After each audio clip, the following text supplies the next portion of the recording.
Monsieur le président, madame la ministre, mes chers collègues, alors que l'ensemble des politiques climatiques devrait être maintenant renforcé, les actions engagées restent insuffisantes.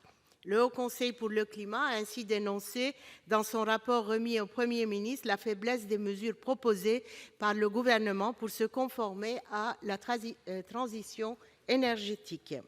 De même, le dernier rapport du GIEC a enjoint les États à inverser la tendance des émissions de gaz à effet de serre, sous peine d'assister aux effets irréversibles de cette pollution sur notre planète et sur l'humanité. Face à ces nombreux constats, il est urgent de faire évoluer les mentalités et la manière de consommer. Des éco-gestes simples et quotidiens permettraient de réduire significativement les émissions de gaz à effet de serre. Nous devons repenser nos pratiques énergétiques et faire preuve de frugalité en la matière. Ainsi, il est par exemple un non-sens économique, écologique et énergétique que de continuer à chauffer des locaux lorsque ceux-ci ne sont pas occupés. Tel est donc le sens de cet amendement qui vient instaurer une sobriété énergétique en dehors des heures d'activité au sein des bâtiments non résidentiels.